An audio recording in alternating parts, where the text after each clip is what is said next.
हे शिवराय, आता आम्ही पोहोचलो आहोत टीम VVCA बरोबर शिरगाव किल्ल्यावर.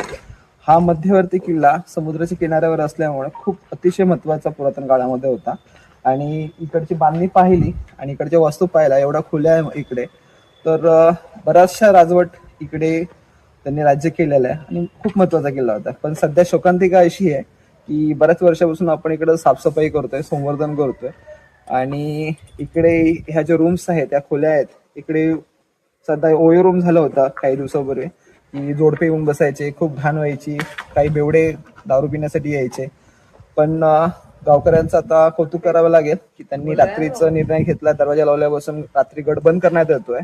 शोकांतिका पण आहे, आपल्याच राज्यामध्ये आपल्याला आपले गडकोट ह्यासाठी बंद करावे लागतात आहे की इकडे गडकोटावर दारू आणि सर्रासपणे तत्सम प्रकार केले जातात, त्यासाठी बंद करावे लागतात आहे. शोकांतिका आहे. सर्वांना आव्हान असेल की काळजी घ्या, आपले गडकोट जेवढे संवर्धित करता येतील, जेवढे सुखरूपपणे त्यांना ठेवता येतील ते करणं गरजेचं आहे. आणि संवर्धनामध्ये तुम्ही 3 मार्गाने सामील होऊ शकता. पहिला आहे श्रमदान, खूपच महत्वाचं. आपल्या परिसरामध्ये जेवढे पण गडकोट आहेत त्या प्रत्येक गडावर संवर्धन मोहिमा चालूच असतात.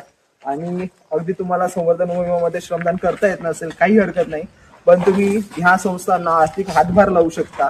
ज्या संस्था गड संवर्धनामध्ये सक्रिय काम करतात त्यांना आर्थिक पाठपुराव्याची खूप गरज असते. जी मुलं येतात काम करण्यासाठी, प्रत्येक तळागाळातून येतात, आपापल्या पगारातून ते थोडेफार पैसे वाचून साचून दर रविवारी गडावर करतात. आणि ह्याच मुलांमुळे आपले जे गडकोट तुम्हाला दिसतात आपल्या परिसरामध्ये जे अबाधित राहिलेले आहेत ते सुखरूपपणे आहेत. आणि तरी तुम्हाला आर्थिक सुद्धा काही मदत करता येत नसेल तेही काही हरकत नाही, तुम्ही जनजागृती करू शकता. विविध मार्गाने जनजागृती करता येते. तुम्ही सायकलिंग, आम्ही सायकलिंगच्या माध्यमातून जनजागृती करतोय. तुम्ही कोणतेही तुमचा एक मित्र जर जोडला संवर्धनामध्ये तरी तुमचं काम होऊन जात आहे. बरेचसे प्रकार आहेत, तुम्ही प्रत्येक मार्गातून संवर्धनामध्ये सामील होऊ शकता. आणि नक्कीच आपण भेटूया पुन्हा नव्या सफरमध्ये. जय शिवराय. जय शिवराय. Thank you so much.